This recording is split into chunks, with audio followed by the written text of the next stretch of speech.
Good day, friends. Miloa here, and today's quest starts with Frikir in Zidrugund, Chapter 15, An Echo of Days Past. Let's go.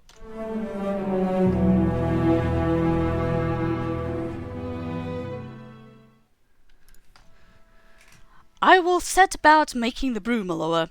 If you do not mind waiting, let me know if that is fine. It will be a few moments. Find a comfortable place to wait. While Frithger prepares the brew that will restore the sense of our host, an ancient dwarf who has lived long and seen much, our company decides what should next be done. The water is boiling already, and now I will add the ingredients you collected. The odor will be quite pungent, so perhaps you should speak with the rest of your friends that have come to Zugtrugund while it steeps. The odor is rather unpleasant, though I find that it does clear the cobwebs away when I am feeling under the weather.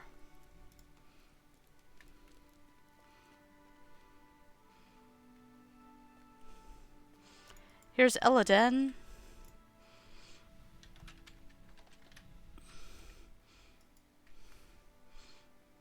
So many books, Miloa, and none of them taken when Nar's people left him. It puzzles me. It is clear that many dwarfs once lived here, but where they have gone and why this is a mystery. I suspect that even Frithgir's brew will not clear Nar's mind sufficiently for him to provide us the answers we seek.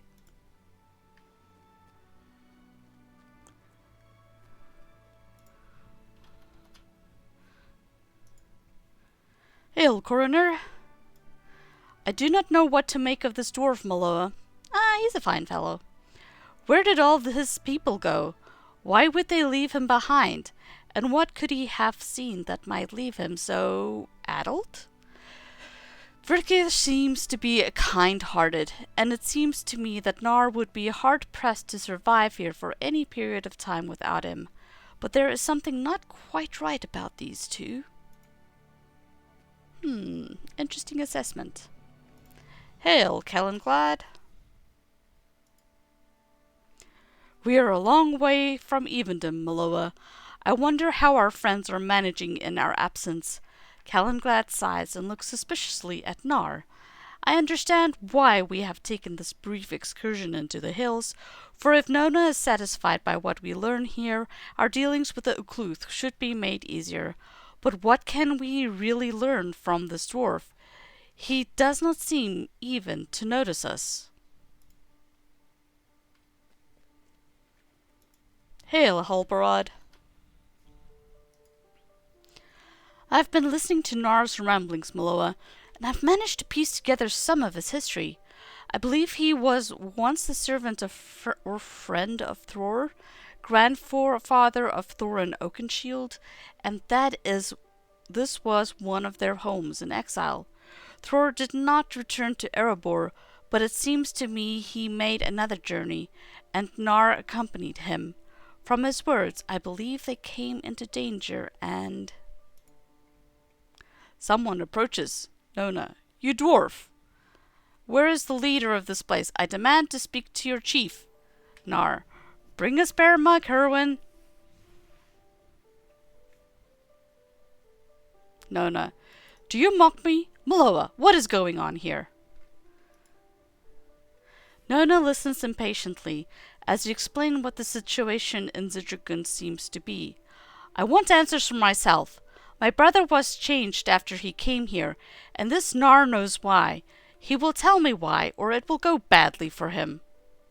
Ooh, okay. Nona, what did you say to my brother Wadu when he came here? Nar, Wadu? Aye, he was a brave dwarf. Nona, my brother was not a dwarf. Frithger, Nar, it is ready. I have this for you.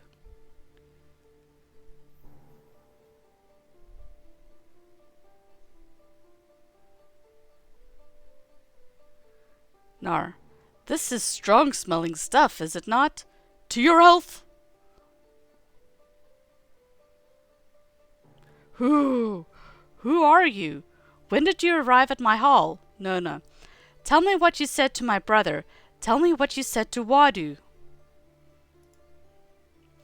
Nar shakes his head, breathing deeply of the steam billowing out of the mug. Wadu. I know that name. We went to the Fatherlode, where rang the sound of hundreds of dwarf hammers far below Zutrikund. It is curious. I remember walking with Wadu among the great turning water wheels of the old father, but I have not seen him since. He is not still down there, is he?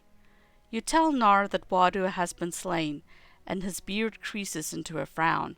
Ah, that is a shame. He was most brave, wasn't he? I can take you to the mine if you'd like. I will go, Miloa. I'm going too, dwarf. All right, Nona and Eladin, let's go on an adventure and see what Nar has in store for us. Are you ready to go to the mines below this hall? Very good. I am ready to show you the way.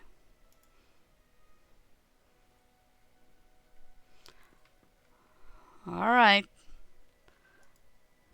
Hey, Eladin. We are far beneath the earth now, Miloa, and a feeling has been growing on my mind for some time now.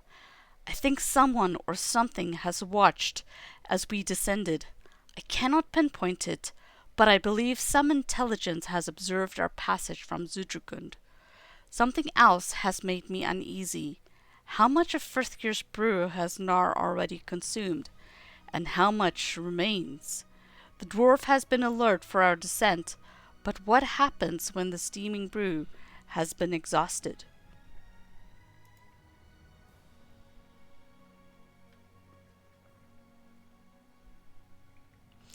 Ah, just the stuff. Now stop dallying and follow me. We are almost there.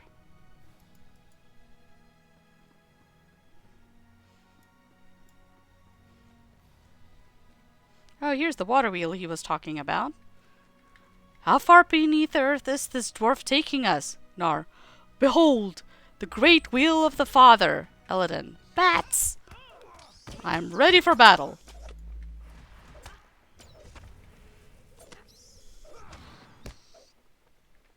Listen to those hammers. Keep up the great work, my people. Eladin. Why are there none of the bats attacking Nar? That is a great question.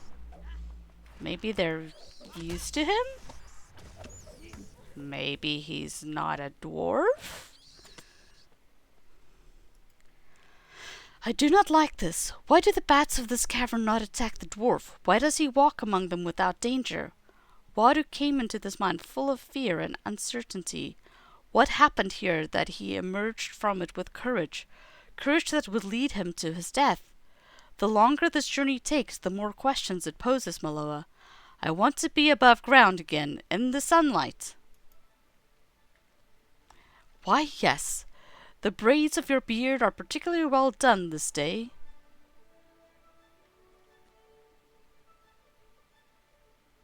Nar's off in his own world again, Eladin.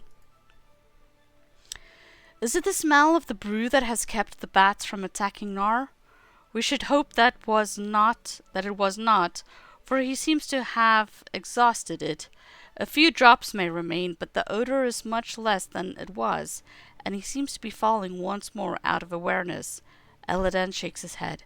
There is a gate ahead, and if I have learned anything of dwarves, it is that such a gate certainly has a lever somewhere to open it. True.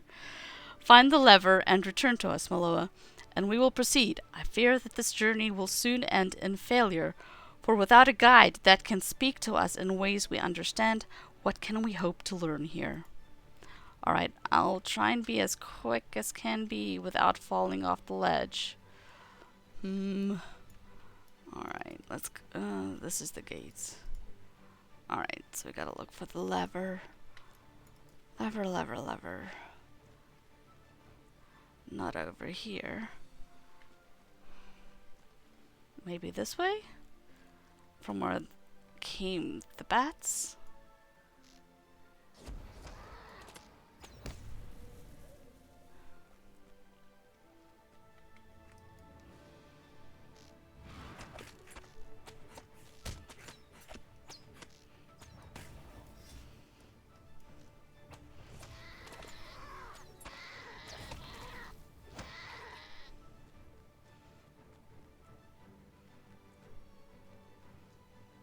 Do I go right? Okay, fine. Right hand rule. Let's see what goes right.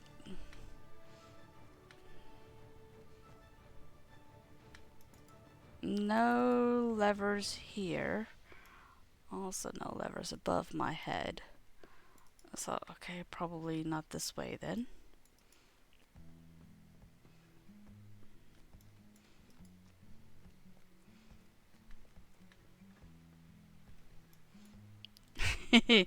Hey guys, I'm up here. Okay, I'll hurry up.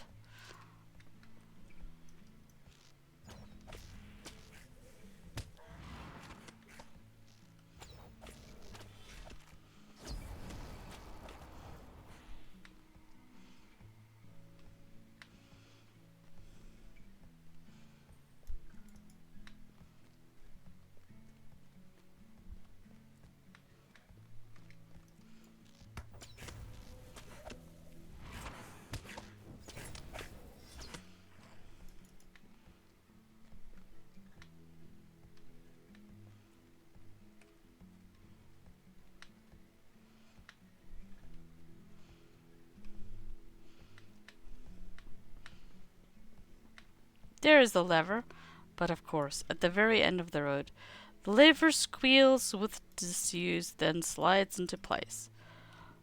Alright, coming. Hopefully it opened it up.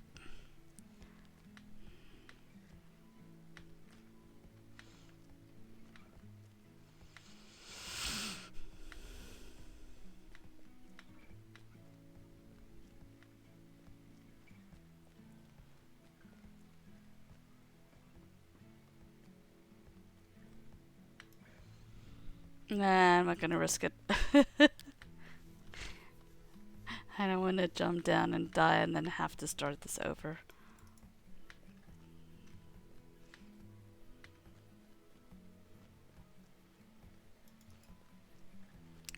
Hey, where'd they go? They went ahead without me. Really? You guys could not wait? The gate stands open, but your friends are gone. Are they below? Here's Eladan. I'm sorry we did not wait, Miloa, but Nar gave a shout and ran forward when the gate opened, and we did not want to lose him. He's just ahead with Nona.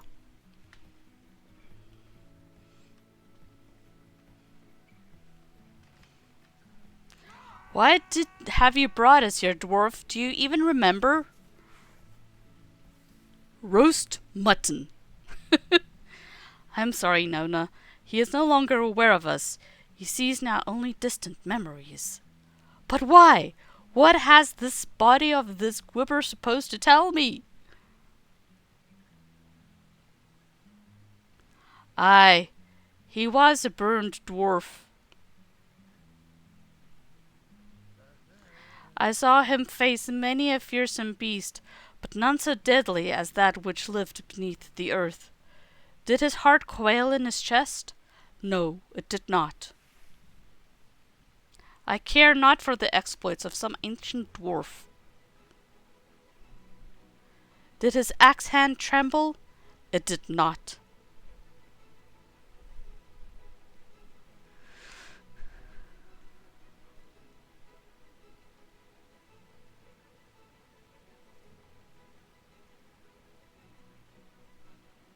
No. The wound of this Gwibber are still fresh. It has been dead for no longer than a week. Courage rose unbidden in his veins, and he struck the beast once, twice, 3 times. These are sword wounds, not axe wounds. In his own way, I think Nar is telling us 2 stories, not 1. I believe that the dwarf named Hervin slew the great beast beneath the mountains. But I believe too that your brother Wadu found his courage here in the depths and slew this great Gwibber. Wadu? Can this be true?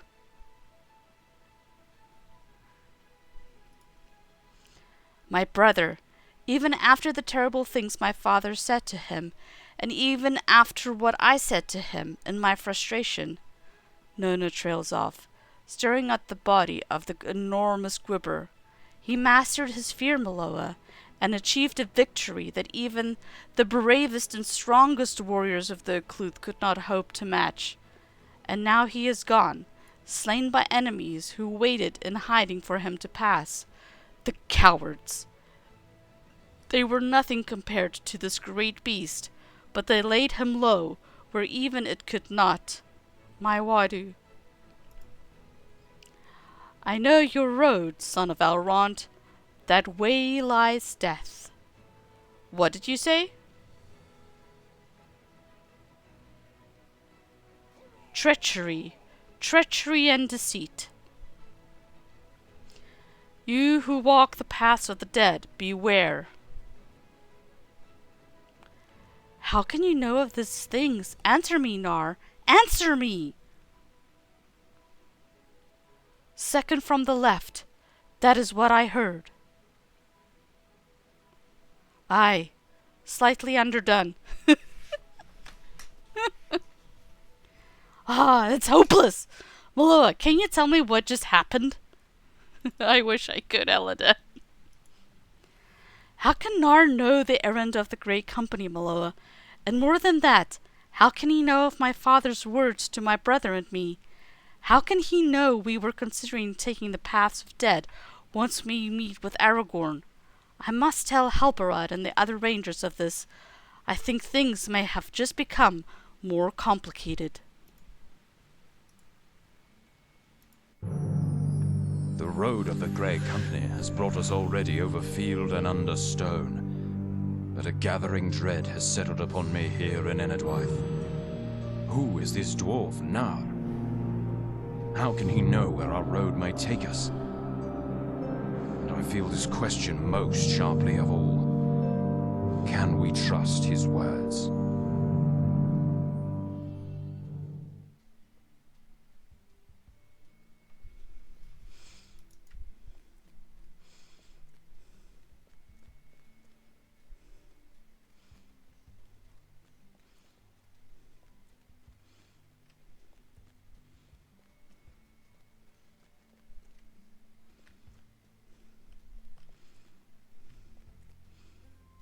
Na has often said peculiar things. It is difficult to determine what he means by them. I do not know, Miloa. Nar has often said peculiar things, but it is difficult sometimes to determine what he means by them. He has had an extremely long and extremely painful life, as I understand it, and only faithful Frithgeir remains now to help him continue it. These men with you, these rangers, they seem disturbed by what Nar has said. Can you ease their minds? I fear they will do him some harm, and I cannot allow that.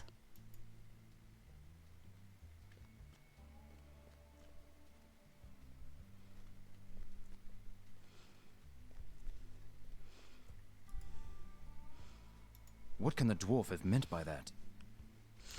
I am completely at a loss, Miloa. How can Nar have known what Elrond said to his sons before we departed Rivendell? And what does it mean that he does know it? Coroner sighs, and you realize that it has become a familiar sound. He catches your look and smiles bitterly. It feels like we are mired in something we do not fully understand. We cannot afford to ignore this mystery, for it may threaten the very purpose of our journey. But what will we discover? We must take a rest in any event. We can talk this over later, and hope things will be more clear. This show is possible because of your support and encouragement. Become a patron and get access to more amazing content, and see your name here in the credits. Thanks for watching.